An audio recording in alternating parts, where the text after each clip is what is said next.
What's up, everybody out there in YouTube land? It's your boy DJ Too Legit here, and today I want to talk about the new controller that was previewed at NAMM this year. Did you guys see that? And no, I am not talking about the Rane System 1.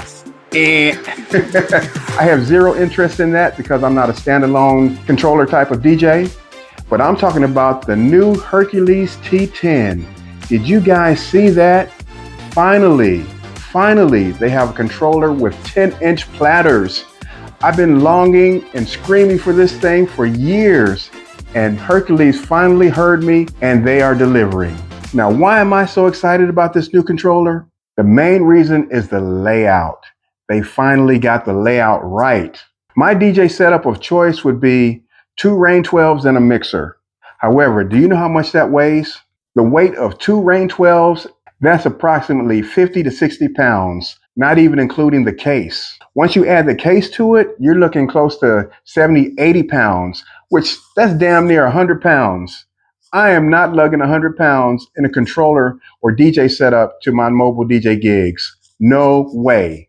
So I've been searching for some type of DJ controller setup that resembled the Rane 12 setup the most.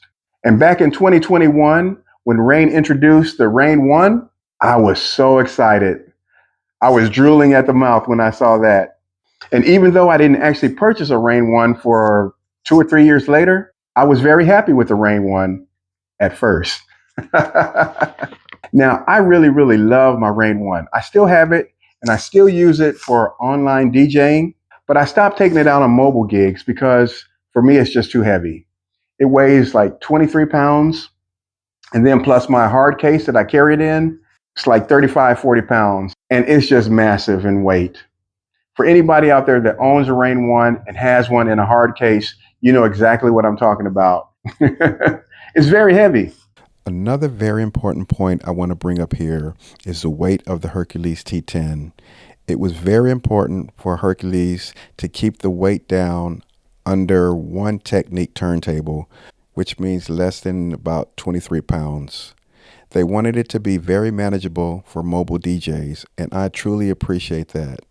This was accomplished by using belt-driven drives. It would have been impossible to keep the weight that low using direct drive motors.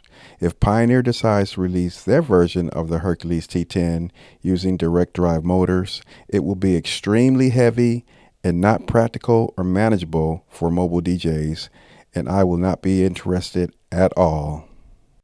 Now, there's what I call a few design flaws in the Rane 1, and I was hoping that they would correct that in the Rane 2. So I waited for years for them to create the Rane 2, and I was all excited. I was like, yeah, I'm going to get one. And then when I saw what they did to it, I was really underwhelmed. I was hoping that they would improve the design flaws. And what do I mean by design flaws? I actually made a video on that last year when the Rane 1 MK2 was released. I really do not like the placement of the pitch fader on the left side. It's too close to the left volume fader. And I don't know about you guys, maybe it doesn't affect you, but when I'm at home DJing online, I have my microphone right here, and I'll turn to talking to my microphone, and I'll go to bring the fader down, and I'm looking at the microphone, I'm not looking at the controller, and so many times by accident, I'll pull down the pitch fader instead of the volume fader, and all of a sudden the song goes super fast. Oh God, then I try to put it back up. I can't tell you how many times that has happened to me, and I hate it with a passion. If I was on any of my other controllers, that would never happen. The Rane 1 and the Rane 1 MK2 are the only controllers that has that pitch fader right next to the volume fader. How dumb is that? If you look at all the other professional controllers, you don't see that. Look at the Performer, you don't see it. Look at the Rev 7, you don't see that. Even look at the DDJ 1000, you don't see it. The DDJ SX2, you don't see it. Any controller. But they chose to do it on the Rane 1, and I'll never understand that. So I was hoping that they would fix that. So anyway, in my video, I tried to explain to them how they could fix that. Another thing that I don't like about the Rane is where the mic controls are. They're on the side of the Rane, and I hate that with a passion. When I'm DJing at a mobile gig, I don't have time to figure out which knob does what. And I can't see it because it's on the side. On all the professional controllers, the Performer, the Rev 7, the 1000, the Flex 10, all the other controllers, the control knobs are on the top of the controller. There's a reason for that, so that you can see them quickly and you can manipulate what you need to manipulate very quickly. You don't have to hunt for it on the side. And now Rane 1, the MK2, they even took the sample knob and put it down there too, thinking that that was a solution. Nope. So anyway, when I saw the T10, the first thing that I noticed, besides the huge 10-inch platters that looks like albums, was the mixer layout. I'm like, yes, Hercules is listening to me. I was hoping that Rane would listen to me, but they completely ignored me. But Hercules was listening to me, I guess, or it was just a meeting of the minds because they got it right.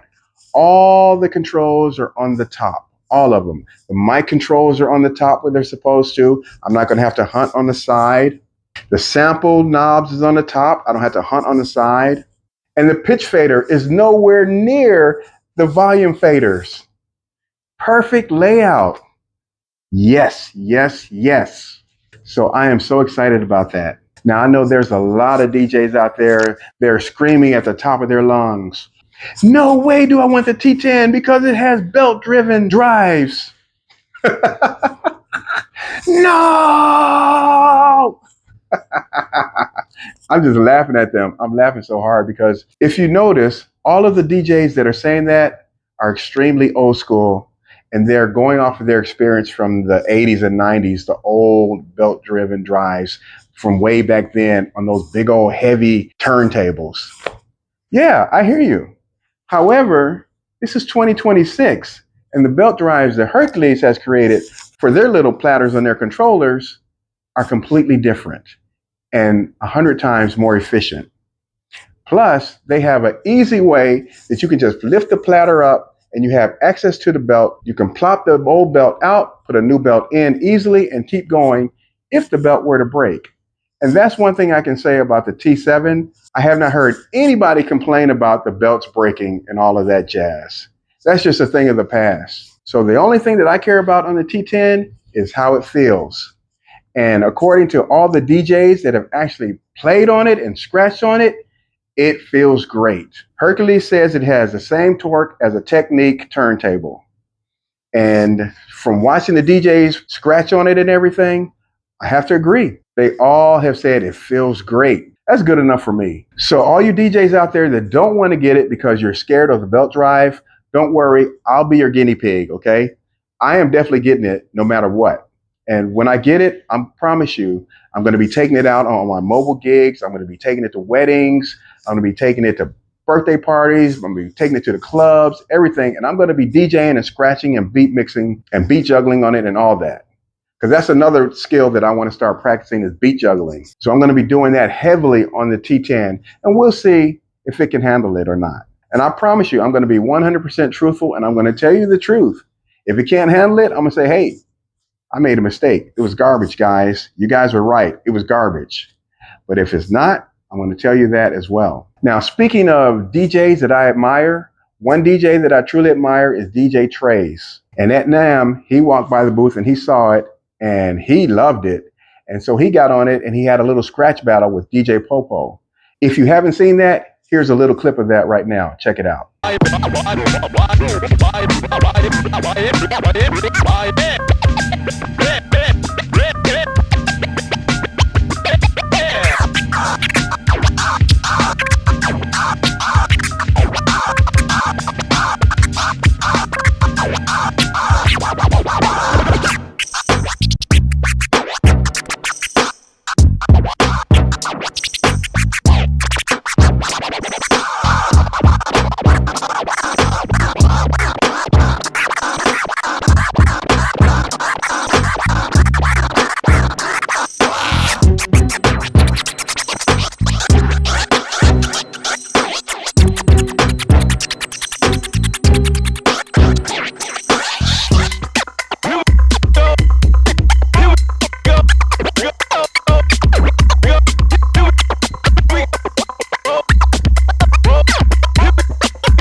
How badass was that? Seriously, whoa. It's like this. If you can scratch and you know how to scratch and you have some talent in the scratching area, you shouldn't have any problem getting down on the T10. The T10 has all of the layout improvements that I wish the Rane one had. For me, the T10 is a groundbreaking controller because it is the first controller that has 10-inch platters and the layout of a true 2 turntables and a mixer. I mean, it looks almost identical. And that's the layout that I've been longing for the longest. But Rane and Pioneer, they weren't hearing me. I'll say the Rev 7 is the closest to that layout, but I was turned off by the Rev 7's platters. They didn't really look and feel like turntables to me. They felt like digital platters. And I'm like, man, if somebody could come out with that layout, but make the platters actually look and feel like turntables, yes, I'm all in. And that's what Hercules has done here. So for all of you people out there that like to scratch, like the turntable look and feel, I think the T10 is going to be right up your alley. I know it's right up my alley, and I can't wait to get it. Right now, they're saying that it's going to be sub $1,500. That means under or lower than $1,500 US. So at this point, we really don't know how much it's going to cost. Maybe it might come in at $1,200, maybe $1,299, maybe $1,399, maybe $1,000. It's going to be under $1,500, but we don't know exactly what yet. Regardless, whatever it is, I'm getting it. Even if it's $1,499, I'm getting it because it's exactly what I want and I can afford that. So I feel very fortunate that I am in a position where I can shell out $1,500 and not even blink an eye. But I'm like you guys as well. I hope that the street price does end up being like $1,200 or $1,000. Hey, I think that would be a win-win-win-win situation for everyone. They would sell a plethora of those units. They'd make a ton of money and they'd probably be sold out. But if it's at $13.99 or $12.99, I'm still getting it. That's all I got to say. So stay tuned to my channel and you will see real reviews and real gig logs with me using the new Hercules T10. I can't wait to get it. Thank you so much, Hercules. And Hercules, if you're watching this video right now and you want to send me one to review, please go right ahead and do that. I would love to review one for you guys. So that's going to do it for this video. Thank you guys so much for watching. If you enjoyed what you saw here, please feel free to subscribe, smash that like button, leave a comment. And as always, it's your boy DJ 2 Legit, and I'll see you guys on the next one. Peace.